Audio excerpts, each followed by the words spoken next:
जय श्री राम सभी को।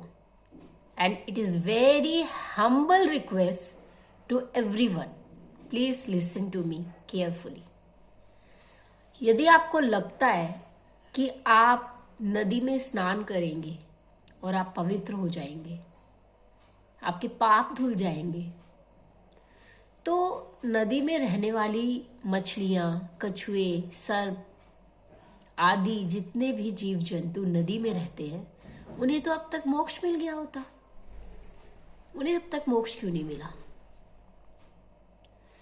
नदी में हम स्नान करके अपने तन को स्वच्छ कर सकते हैं, लेकिन जो पाप हम करते हैं वो तो हम अपने विचारों से करते हैं। वो हम अपने शरीर से नहीं, अपने विचार से करते हैं। सबसे पहले विचार ही हमारे दूषित होते हैं। तो आप अपने शरीर का शुद्धिकरण मत करिए, अपने विचारों का शुद्धिकरण करिए। और जो मैं रिक्वेस्ट की बात कर रही थी, yes, I humble request to everyone. मेरे पास एक डेटा है जिसके आधार पर मैं आपसे बात कर रही हूँ। इवन मैंने सोचा क्यों ना इस डेटा को मैं बहुत ही डिटेल में एक्सप्लेन करूँ। The main bath of Mauni Amavasya in Kumbh on 29th January in Prayagraj, it was estimated that around 10 million devotees will take bath in Prayagraj on 29th January. Right? A large number of devotees are reaching Ayodhya from Prayagraj. Devotees are coming to Ayodhya by Prayagraj in boat, train, on road.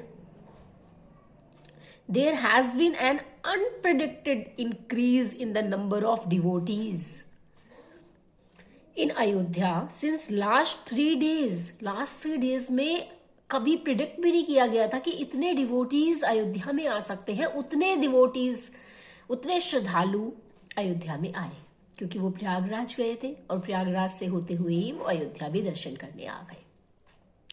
Looking at the population and the size of Ayodhya Dham, it can be said that it is very difficult for such a large number of devotees to visit Ram Lala in one day, right? That it is why devotees are facing trouble. और यही reason है कि devotees trouble face कर रहे हैं, even loss of life, right? Not only trouble, अपनी जिंदगी को भी खो दे रही है। Resulting in order to prevent any kind of inconvenience has become necessary to make appropriate change in the system. Devotees are also having to walk more.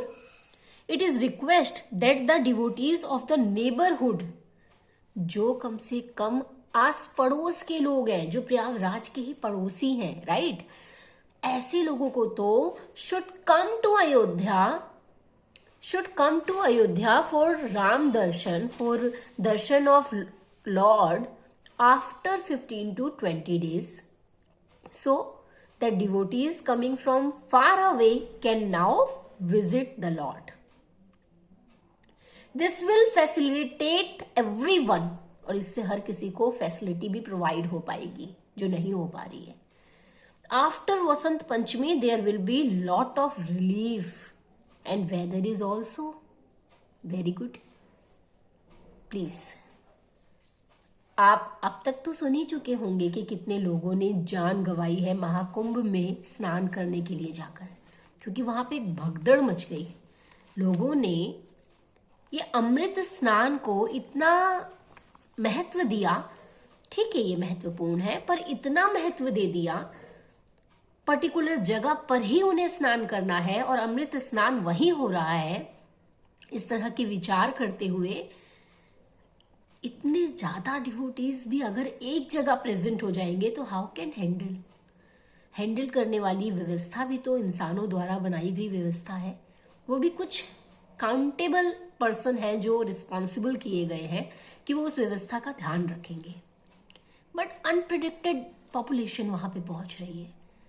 तो मेरी आप सबसे रिक्वेस्ट है कि आप ना जाएं अभी, और वसंत पंचमी के भी बाद आप 10 से 15 दिन बाद आप जाएं, उसके बाद आप दर्शन करें, और तब भी आपको वही सुख शांति की प्राप्ति होगी जिसकी आप उम्मीद लेकर जा रहे हैं। धन्यवाद।